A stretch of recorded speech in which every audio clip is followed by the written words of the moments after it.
Part 1. A view of man's primitive state. The introduction. A short view of man's primitive state. His conformity to God, natural, moral, and in happiness and dominion over the creatures. The moral resemblance, as it refers to all the faculties. The happiness of man, with respect to his sensitive and spiritual nature. Of all sublunary creatures he is only capable of a law. What the law of nature contains. God entered into a covenant with man. The reasons of that dispensation. The terms of the covenant were becoming God and man.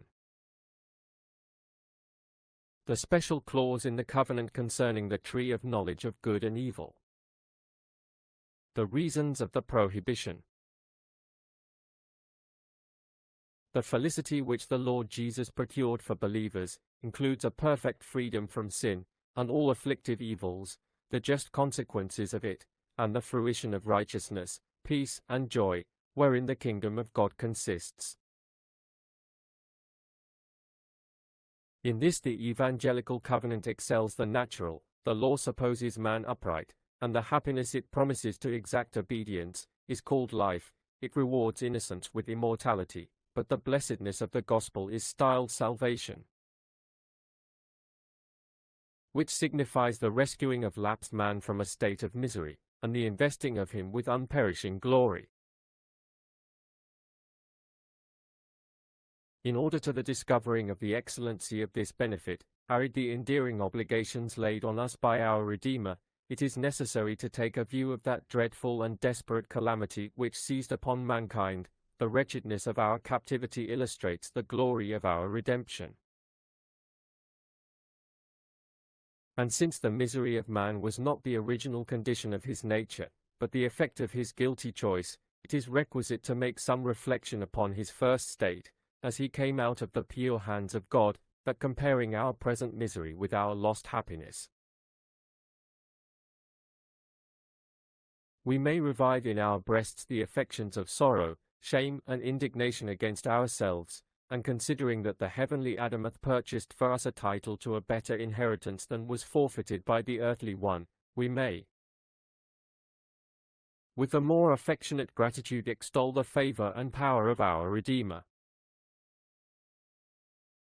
God, who is the living fountain of all perfections, spent an entire eternity in the contemplation of his own excellencies, before any creature was made. In the moment appointed by his wisdom, he gave the first being to the world. 3 distinct orders of natures he formed, the one purely spiritual, the other purely material, and between both one mixed, which unites the extremes in itself.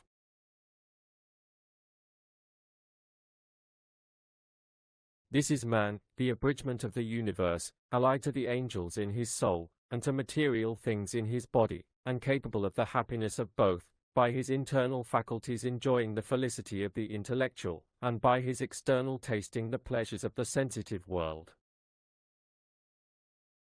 Man's greatest excellency was a perfect conformity to the divine pattern. God created man in his own likeness, in the image of God created he him. This includes: first, the natural similitude of God in the substance of the soul, as it is an intelligent, free, spiritual, and immortal being.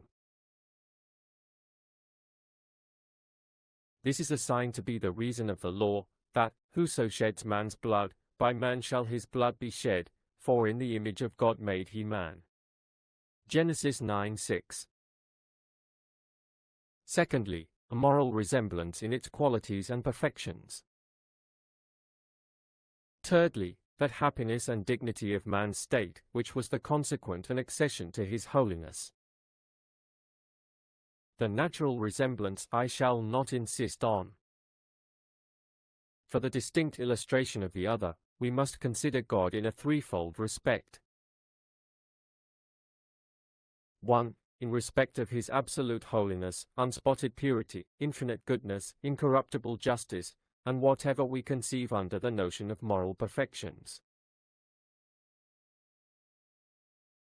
2. With respect to his complete blessedness, the result of his infinite excellencies, as he is perfectly exempt from all evils which might allay and lessen his felicity, and enjoy those pleasures which are worthy of his pure nature and glorious state. 3. In regard of his supreme dominion, which extends itself to all things in heaven and earth. Now in the participation of these the image of God did principally consist.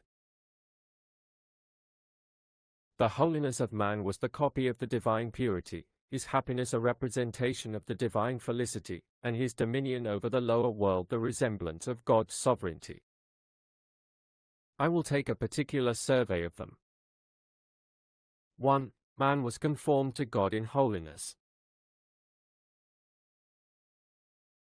This appears by the expressions of the Apostle concerning the sanctification of corrupt man, which he sets forth, by the renewing of him in knowledge, righteousness, and holiness, after the image of the Creator. The renovation of things is the restoring of them to their primitive state, and is more or less perfect, by its proportion to, or distance from the original. Holiness and righteousness are the comprehensive sum of the moral law, which not only represents the will, but the nature of God in his supreme excellency, and in conformity to it the divine likeness eminently appeared. Adam was created with the perfections of grace. The progress of the most excellent saints is incomparably short of his beginning. By this, we may, in part, conjecture at the beauty of holiness in him, of which one faint ray appearing in renewed persons is so amiable. This primitive beauty is expressed in Scripture by rectitude. God made man upright. There was an universal entire rectitude in his faculties, disposing them for their proper operations.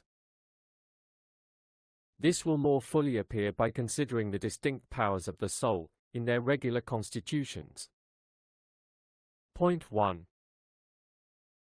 The understanding was enriched with knowledge.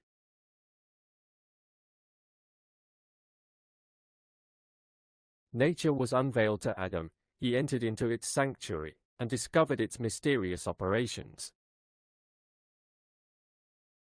When the creatures came to pay their homage to him, whatsoever he called them, that was the name thereof. Genesis 2:19. And their names expressed their natures. His knowledge reached through the whole compass of the creation, from the sun the glorious vessel of light, to the glowworm that shines in the hedge. And this knowledge was not acquired by study, it was not the fruit of anxious inquiry, but as the illumination of the air is in an instant by the light of the morning, so his understanding was enlightened by a pure beam from the Father of lights. Besides, he had such a knowledge of the deity, as was sufficient for his duty and felicity. His mind did not stick in the material part of things, but ascended by the several ranks of beings to the universal cause. He discovered the glory of the divine essence and attributes by their wonderful effects. Subpoint 1. Almighty power. When he first opened his eyes, the stupendous fabric of heaven and earth presented itself to his view, and in it the most express and clear characters of that glorious power which produced it. For what could overcome the infinite distance between not being and being, but infinite power?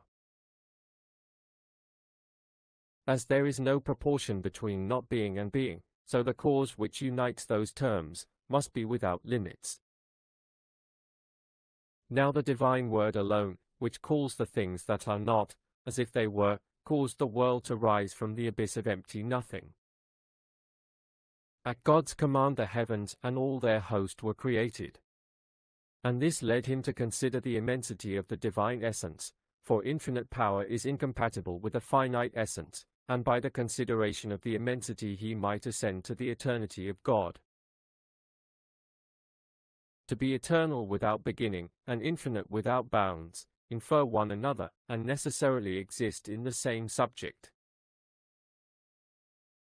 For it is impossible that anything which is formed by another, and at a beginning, should not be limited in its nature by the cause that produced it. Therefore the Apostle declares, Romans 1:20, that the eternal power of God is set forth in the creation of the world, joining with the discovery of his power, that of his eternity. Subpoint 2. Admirable wisdom appeared to man in the creation. For by considering the variety and union, the order and efficacy, the beauty and stability of the world, he clearly discerned that wisdom which so regularly disposed all. It is thus that wisdom speaks, Proverb 8:27-29. When he prepared the heavens, I was there, when he set a compass upon the face of the depth, when he established the clouds above, when he strengthened the fountains of the deep, when he gave the sea his decree, that the waters should not pass his commandments, when he appointed the foundations of the earth, I was with him, contriving all in the best manner for ornament and use. The knowledge of this filled his soul with wonder and delight. The psalmist breaks forth with astonishment, as one in the midst of innumerable miracles, Psalm 104:24. O Lord, how manifold are thy works! In wisdom hast thou made them all. And if he discovered such wonderful and divine wisdom in the works of God, when the vigor of the human understanding was so much impaired by the fall, how much more did Adam, who perfectly understood universal nature, the offices of its parts, the harmony of the whole, and all the just laws of union, by which God hath joined together such a multitude of beings so distant and disagreeing, and how the public peace is preserved by their private enmity. This discovery caused him to acknowledge that great is the Lord, and of great power, his understanding is infinite. Subpoint 3. Infinite goodness shined forth in the creation. This is the leading attribute that called forth the rest to work.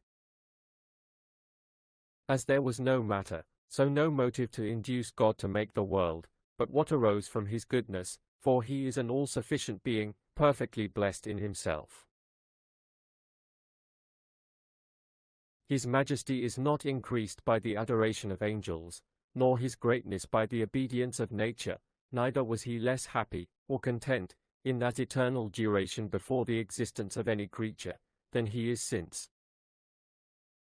His original felicity is equally incapable of accession, as of diminution. It is evident, therefore, that only free and unexcited goodness moved him to create all things, that he might impart being and happiness to the creature, not enrich his own.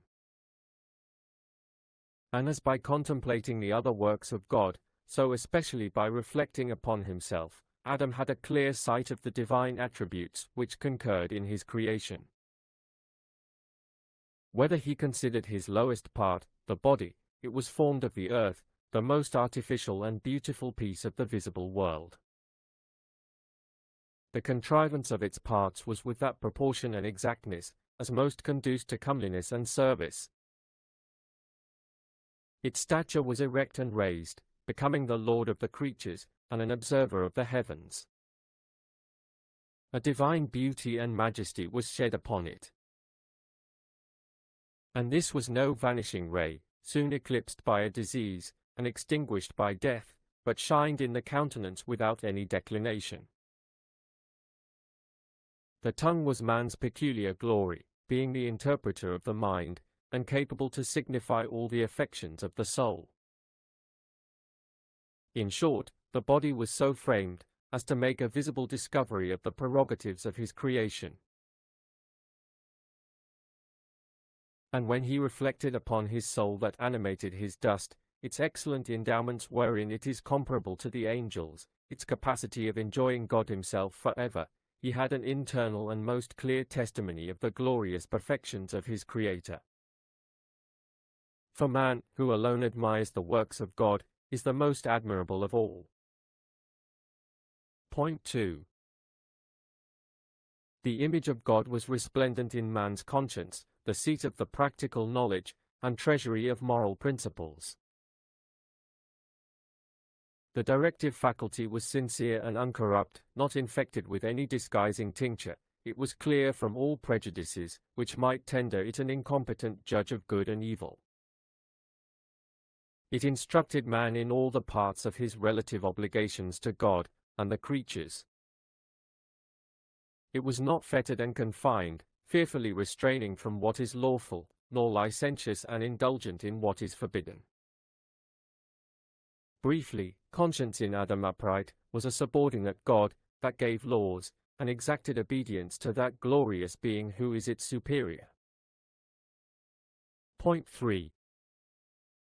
There was a divine impression on the will.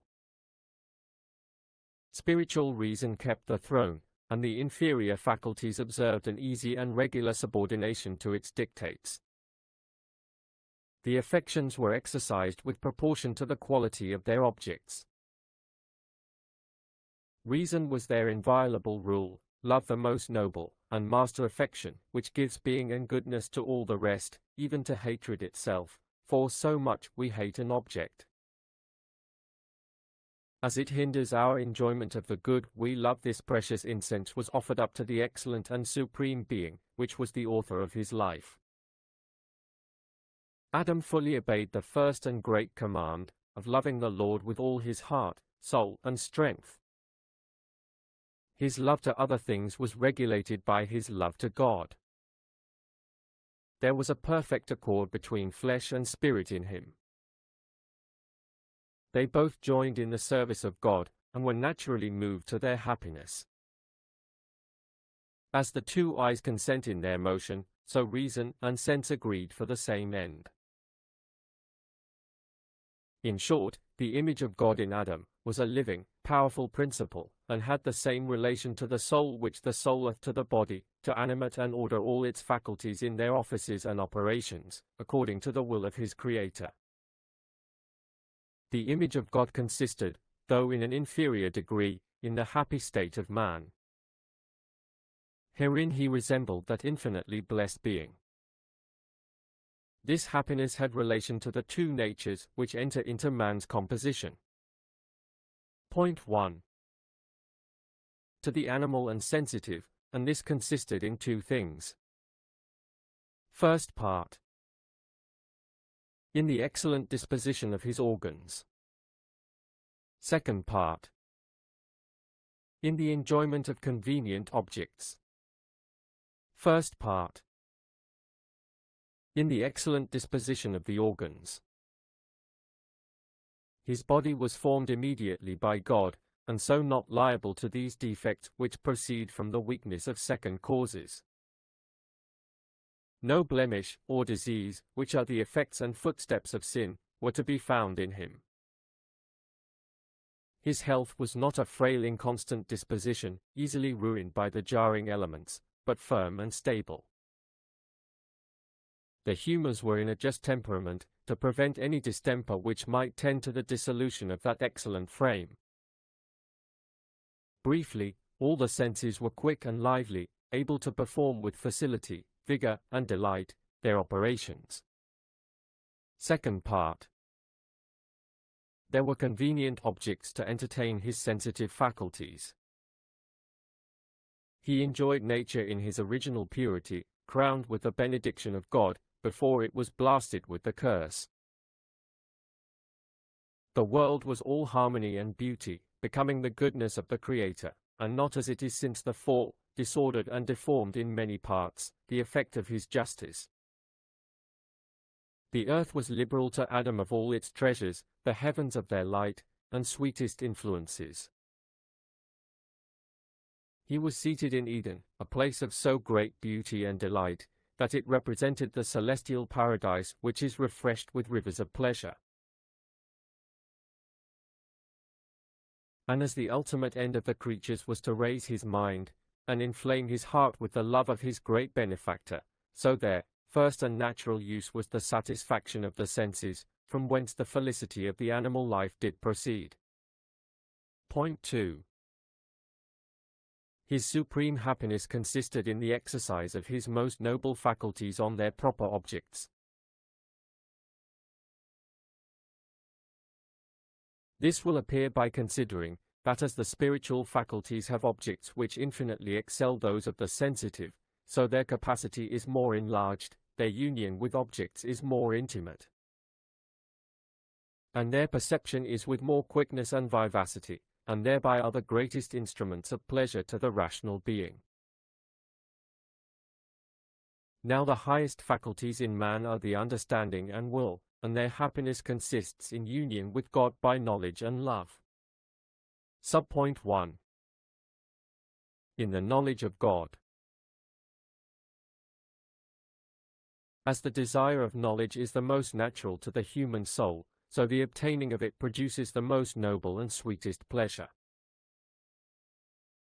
And proportionably to the degrees of excellency that are in objects, so much of rational perfection and satisfaction accrues to the mind by the knowledge of them. The discovery of the works of God greatly affected man, yet the excellences scattered among them are but an imperfect and mutable shadow of God's infinite and unchangeable perfections. How much more delightful was it to his pure understanding, tracing the footsteps and impressions of God in natural things, to ascend to him who is the glorious original of all perfections. And though his finite understanding could not comprehend the divine excellencies, yet his knowledge was answerable to the degrees of revelation wherein God was manifested. He saw the admirable beauty of the Creator through the transparent veil of the creatures. And from hence there arose in the soul a pleasure pure, solid, and satisfying, a pleasure divine, for God takes infinite contentment in the contemplation of himself. Subpoint 2. The happiness of man consisted in the love of God. It was not the naked speculation of the deity that made him happy, but such a knowledge as ravished his affections, for happiness results from the fruitions of all the faculties.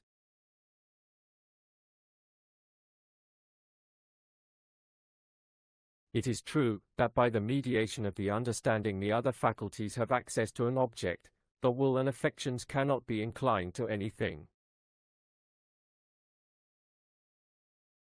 But by virtue of an act of the mind which propounds it as worthy of them, it follows therefore that when by the discovery of the transcendent excellencies in God, the soul is excited to love and to delight in him as its supreme good, it is then really and perfectly happy. Now as Adam had a perfect knowledge of God, so the height of his love was answerable to his knowledge, and the completeness of his enjoyment was according to his love. All the divine excellencies were amiable to him.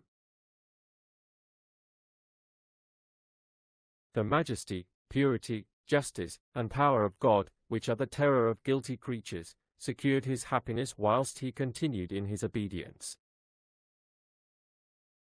His conscience was clear and calm, no unquiet fears discomposed its tranquility, it was the seat of innocence and peace.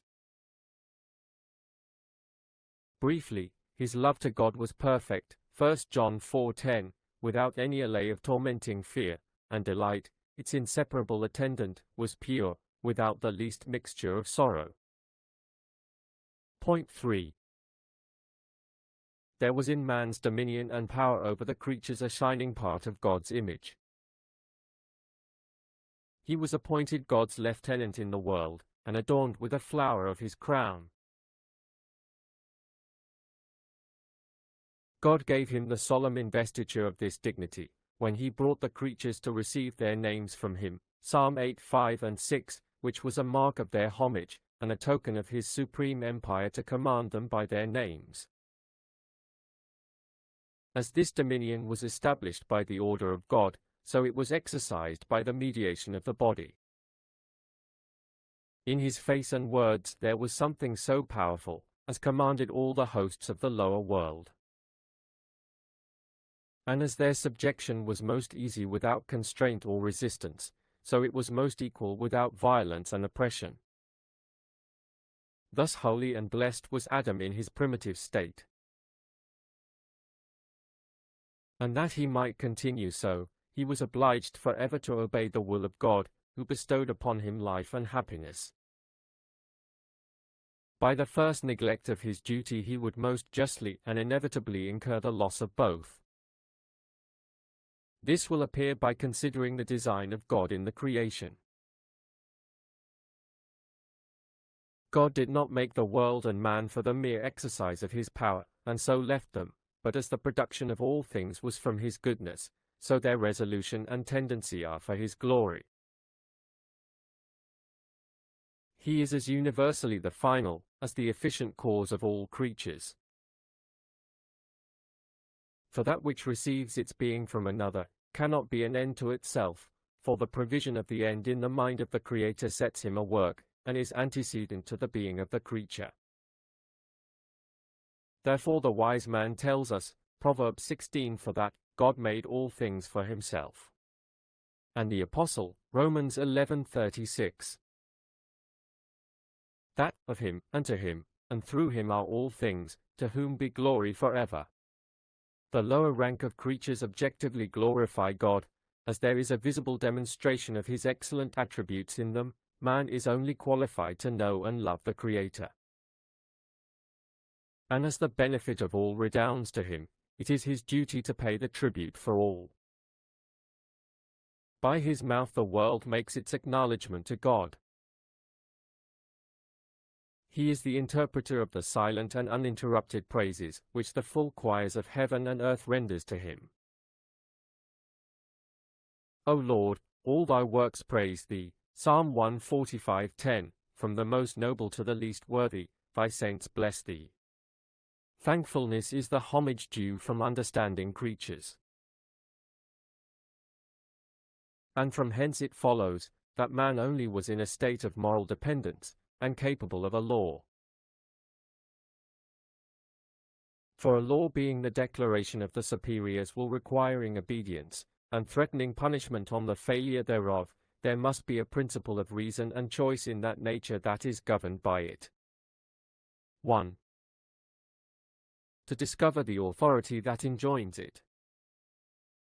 2. To discern the matter of the law. 3. To determine itself out of judgment and election to obedience, as most excellent in itself, and advantageous to the performer.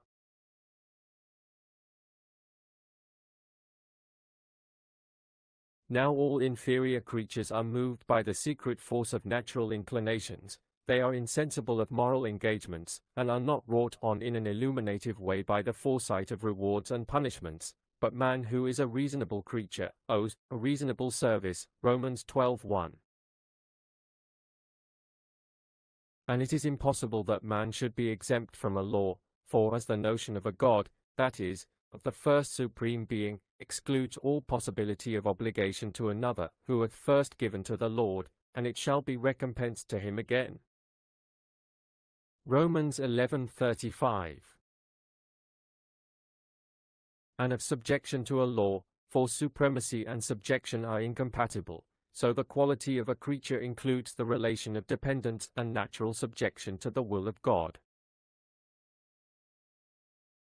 This is most evident from the common principle which governs the intelligent creation. It is a moral maxim to which the reasonable nature necessarily assents, that the dispensing of benefits acquires to the giver a right to command, and lays on the receiver an obligation to obey, and these rights and duties are measured by the nature of the benefits as their just rule. This is visible in that dominion which is amongst men. If we ascend to the first springs of human laws, we shall find the original right of power to arise either from generation in nature, or preservation in war, or some public good accruing to the society by the prudent care of the governor. Now the being and blessedness of the creature are the greatest and most valuable benefits that can be received, and in the bestowing of them is laid the most real foundation of power and authority. Upon this account man, who derives his life and felicity from God, is under a natural and strong obligation to comply with his will. From this right of creation God asserts his universal dominion. I have made the earth, and created man upon it, even my hands have stretched out the heavens, and all their hosts have I commanded. Isaiah 45:12. And the psalmist tells us, Psalm 103. Know ye that the Lord he is God, it is he that made us, and not we ourselves, we are his people, and the sheep of his pasture. His jurisdiction is grounded on his propriety in man, and that arises from his giving being to him. Isaiah 44:21.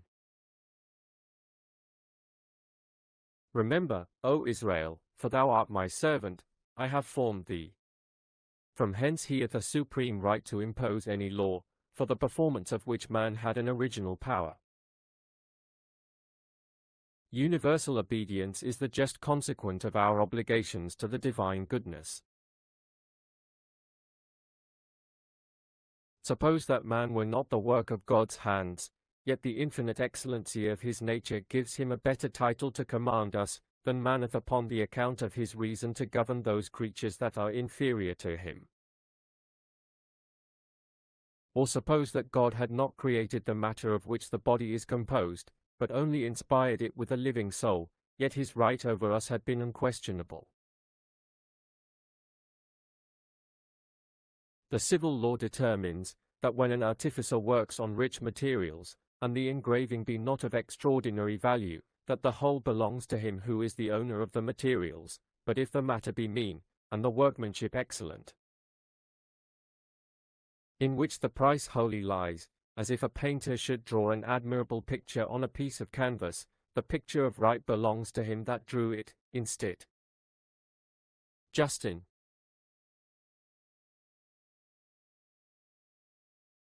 So, if according to the error of some philosophers, Plato, the matter of which the world was made had been eternal, yet God having infused a reasonable soul into a piece of clay, which is the principle of its life, and gives it a transcendent value above all other beings which were made of the same element, it is most just he should have a property in him, and dominion over him. The law of nature, to which man was subject upon his creation, contains those moral principles concerning good and evil, which have an essential equity in them, and other measures of his duty to God, to himself, and to his fellow creatures. This was published by the Voice of Reason, and is holy, just and good. Romans 7:12. Holy, as it enjoins those things wherein there is a conformity to those attributes and actions of God which are the pattern of our imitation, so the general rule is, be holy, as God is holy, in all manner of conversation. 1 Peter 1:15. And this is most honorable to the human nature. It is just, that is exactly agreeable to the frame of man's faculties, and most suitable to his condition in the world. And good, that is, beneficial to the observer of it, in keeping of it, there is great reward. Psalm 19:11. And the obligation to it is eternal, it being the unchangeable will of God, grounded on the natural and unvariable relations between God and man, and between man and the creatures. Besides the particular directions of the law of nature, this general principle was planted in the reasonable soul, to obey God in any instance wherein he did prescribe his pleasure.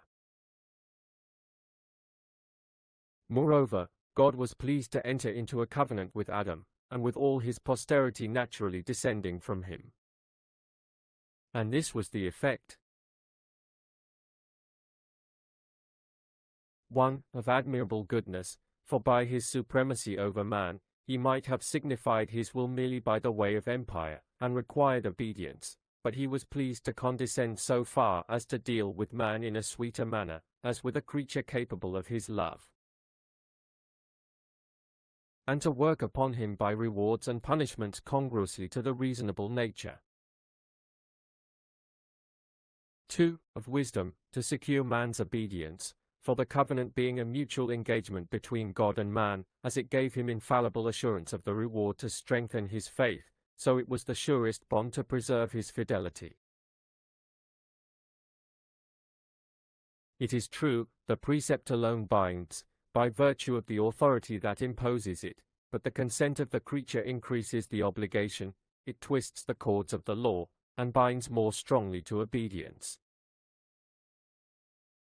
Thus Adam was God's servant, as by the condition of his nature, so by his choice, accepting the covenant, from which he could not recede without the guilt and infamy of the worst perfidiousness. The terms of the covenant were becoming the parties concerned, God and man. It established an inseparable connection between duty and felicity. This appears by the sanction, Genesis 2:17. In the day thou eatest of the forbidden fruit, thou shalt die. In that particular species of sin the whole genus is included, according to the Apostle's exposition, Galatians 3:10. Cursed is every one that doth not continue in all the works of the law to do them. The threatening of death was expressed, it being more difficult to be conceived. The promise of life upon his obedience was implied, and easily suggested itself to the rational mind. These were the most proper and powerful motives to excite his reason, and affect his will. For death primarily signifies the dissolution of the vital union between the soul and body, and consequently all the preparatory dispositions thereunto, diseases, pains, and all the affections of mortality which terminate in death as their center. This is the extremest of temporal evils, which innocent nature shrunk from, being a deprivation of that excellent state which man enjoyed. But principally it signified the separation of the soul from God's reviving presence, who is the only fountain of felicity. Thus the law is interpreted by the lawgiver, the soul that sins shall die, Ezekiel 18:4. Briefly, death in the threatening is comprehensive of all kinds and degrees of evils, from the least pain to the completeness of damnation. Now, it is an inviolable principle deeply set in the human nature, to preserve its being and blessedness, so that nothing could be a more powerful restraint from sin, than the fear of death, which is destructive to both. This constitution of the covenant was founded not only in the will of God, but in the nature of things themselves, and this appears by considering 1. That holiness is more excellent in itself, and separately considered, than the reward that attends it. It is the peculiar glory of the divine nature. God is glorious in holiness. And as he prefers the infinite purity of his nature, before the immortal felicity of his state, so he values in the reasonable creature the virtues by which they represent his holiness, more than their perfect contentment by which they are like him in blessedness. Now God is the most just esteemer of things, his judgment is the infallible measure of their real worth. It is therefore, according to natural order, that the happiness of man should depend upon his integrity, and the reward be the fruit of his obedience. And though it is impossible that a mere creature in what state soever, should obtain anything from God by any other title but his voluntary promise, the effect of his goodness, yet it was such goodness as God was invited to exercise by the consideration of man's obedience. And as the neglect of his duty had discharged the obligation on God's part, so the performance gave him a claim by right of the promise to everlasting life. 2. As the first part of the alliance was most reasonable, so was the second, that death should be the wages of sin. It is not conceivable that God should continue his favor to man if he turned rebel against him, for this were to disarm the law, and expose the authority of the lawgiver to contempt, and would reflect upon the wisdom of God. Besides, if the reasonable creature violates the law, it necessarily contracts an obligation to punishment. So that if the sinner who deserves death should enjoy life, without satisfaction for the offense, or repentance to qualify him for pardon, both which were without the compass of the first covenant, this would infringe the unchangeable rights of justice, and disparage the divine purity. In the first covenant there was a special clause, which respected man as the inhabitant of paradise, that he should not eat of the tree of knowledge of good and evil, upon pain of death. Genesis 2:17. And this prohibition was upon the most wise and just reasons. 1. To declare God's sovereign right in all things. In the quality of Creator he is Supreme Lord. Man enjoying nothing but by a derived title from his bounty and allowance, and with an obligation to render to him the homage of all. As princes, when they give estates to their subjects, still retain the royalty and receive a small rent, which, though inconsiderable in its value, is an acknowledgment of dependence upon them. So when God placed Adam in paradise, he reserved this mark of his sovereignty, that in the free use of all other things, man should abstain from the forbidden tree. 2. To make trial of man's obedience in a matter very congruous to discover it. If the prohibition had been grounded on any moral internal evil in the nature of the thing itself, there had not been so clear a testimony of God's dominion, nor of Adam's subjection to it. But when that which in itself was indifferent, became unlawful merely by the will of God, and when the command had no other excellency but to make his authority more sacred, this was a confining of man's liberty, and to abstain was pure obedience. Besides, the restraint was from that which was very grateful, and alluring to both the parts of man's compounded nature. The sensitive appetite is strongly excited by the lust of the eye, and this fruit being beautiful to the sight, Genesis 3:6, the forbearance was an excellent exercise of virtue in keeping the lower appetite in obedience. Again, the desire of knowledge is extremely quick and earnest, and, in appearance, most worthy of the rational nature. No other food is sweeter to the soul, Lactantius. It is the most high and luscious food of the soul. Now the tree of knowledge was forbidden, so that the observance of the law was the more eminent, in keeping the intellectual appetite in mediocrity. In short, God required obedience as a sacrifice. For the prohibition being in a matter of natural pleasure, and a curb to curiosity, which is the lust and concupiscence of the mind after things concealed, by a reverent regard to it, man presented his soul and body to God as a living sacrifice, which was his reasonable service. Romans 12:1.